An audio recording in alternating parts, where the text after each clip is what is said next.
This is going to be a deer breakdown video. I'm not really going to do a full recipe here. There's going to be a little bit of a sort of like a tartar recipe dish that I made with the venison heart at the end of this video. But I'm mostly just going to talk about breaking down this animal. Look, and you can even kind of tell that it came from the field. It's still got a little bit of like leaf and stuff on it.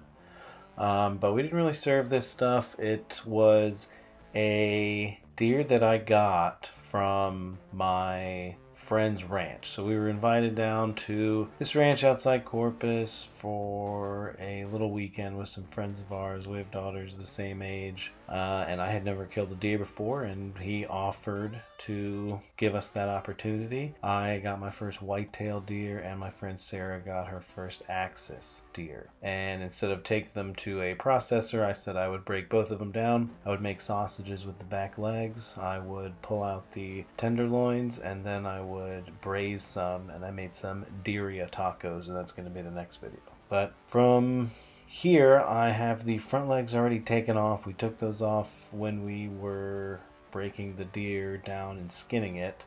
I took the back legs off. I'm working on taking off the neck right now, and just a bunch of kind of extraneous pieces. I'm basically going to break this deer down into the pieces that I am going to use in different ways. So gonna take the nice pieces and steaks out, the tenderloins and stuff, and then we're also going to take the shoulders and ribs and then smoke and braise those for the birria, and then the back legs we're gonna do sausage with those.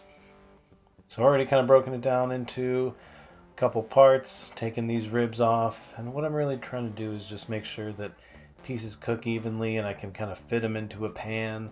Like I can't fit an entire like middle carcass with the ribs curved and the spine on like into a pan to braise. That's why we need to break off the shoulders, break out the shanks, take off the ribs.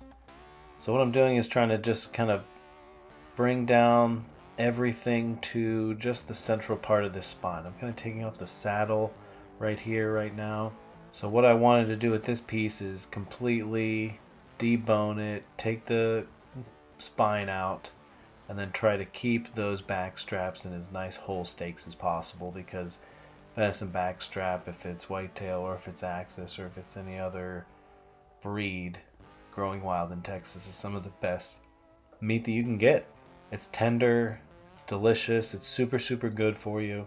So I'm just kind of being careful to take off as much meat as possible, get as close to the bone as possible, really just take my time keeping these nice and whole. And then I'm going to try to take off as much extra meat as I can because I'm making a bunch of sausage.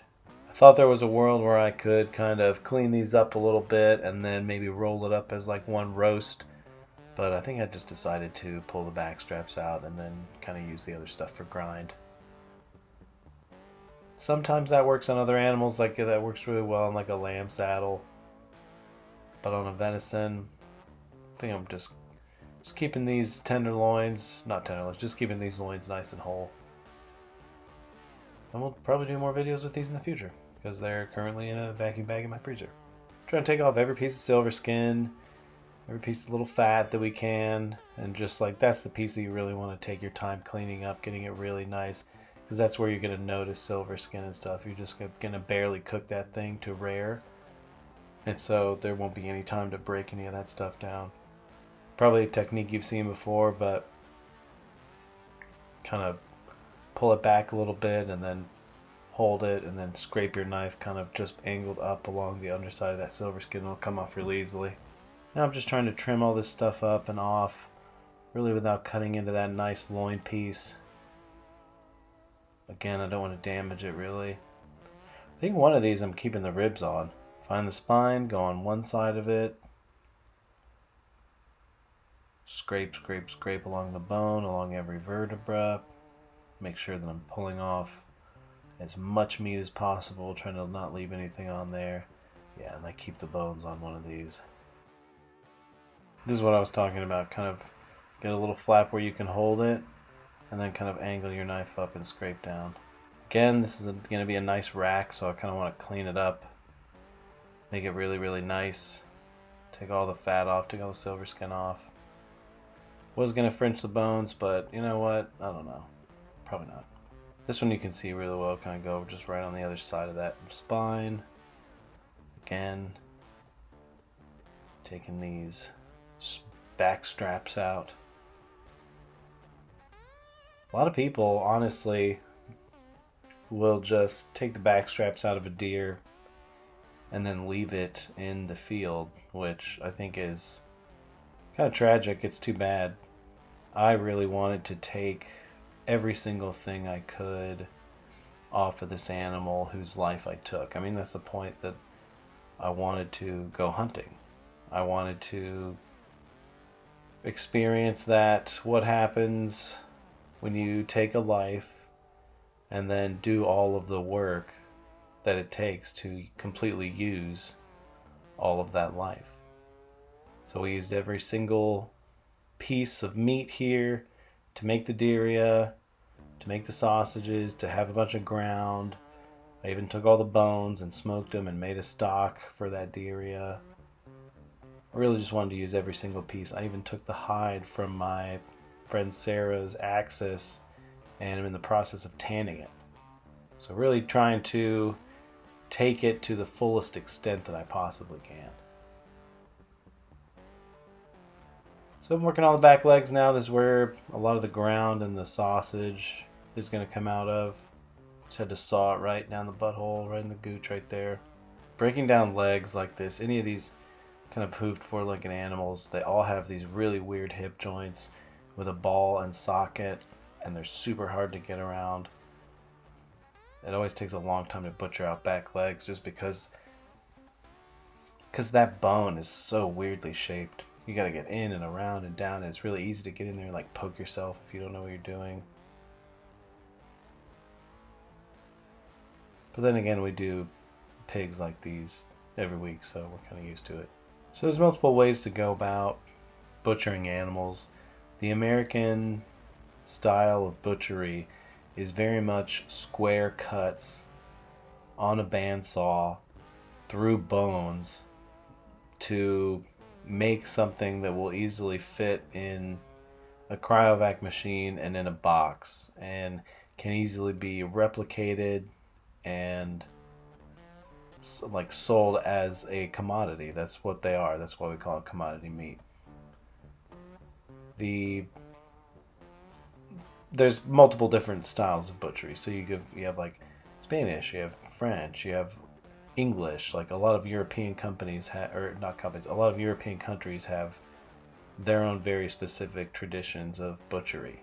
And a lot of that has to do with seam butchery. You have natural seams in meat, and a lot of those European style butchery, what they'll do is just follow those seams. They won't even debone an animal. They'll just start immediately taking muscles off. And as the muscles come off, then like the bones just also naturally come out too.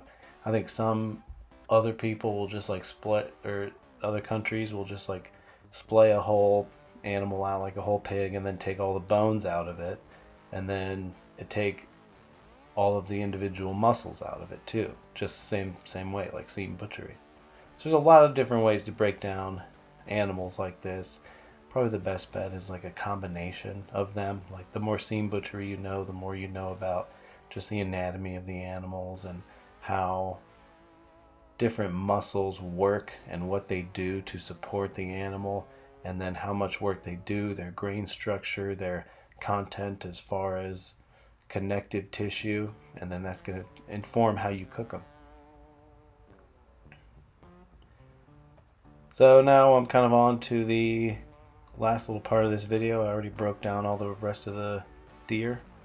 Kind of cutting down this heart now. And they say when you kill a deer, you're supposed to like take a bite of the heart like right away. Is it still hot? I didn't do that, but we saved it. Right now I'm trimming it up and then dicing it super fine, as fine as I can. and I'm gonna make like a tartar. We went to a Jose Andres restaurant this year called Bizarre Meats in Las Vegas, and they made us one of the best beef tartars I've ever had. It was from like an aged dairy cow, so it had like so much flavor in itself. It wasn't from the heart, but it was, I don't remember what cut it was from, but it was super super delicious. So beefy, so amazing. But I wanted to make something with the heart, so I'm gonna make this tartar thing. It's not really tartar. It's called a parisa. It's like a Texas version of a tartar. It has like diced up jalapenos and cheese.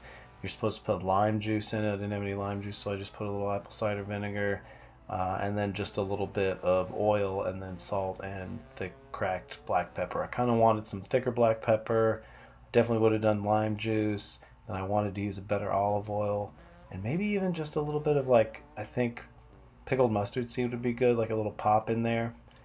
But here's me dicing up some jalapenos. You saw me dice up the heart already, and I think they serve it on tortilla chips too. Didn't have any tortilla chips. I just did some Ritz crackers, but I like diced this heart up first. We kind of made this little parisa, and then as I was breaking it down, we kind of had like little snacks and stuff. So cheddar cheese. I wanted to use a sharper cheddar. A little bit of apple cider vinegar just for some acidity. A little bit of oil. Kind of mix all this stuff up. Season it, salt and pepper. It's kind of it. If you fuck with raw meat, this was good. Here is me doing the entire other deer. I don't know if you could see exactly where that one was shot, but it was kind of more in the neck. Sarah had more of a neck shot. I had more of a shoulder shot. And I lost mostly just a little bit of rib meat and some shoulder, but there was a good chunk of the neck that she lost, which was too bad. What I'm saying is that a better shot. This one went a little faster. Obviously, like it's at a faster speed, but me just breaking it down was faster too. Again, pulled the straps, did the ribs and shoulders for braise, and then did the back legs for ground and for sausage. Also tried to kind of roll out that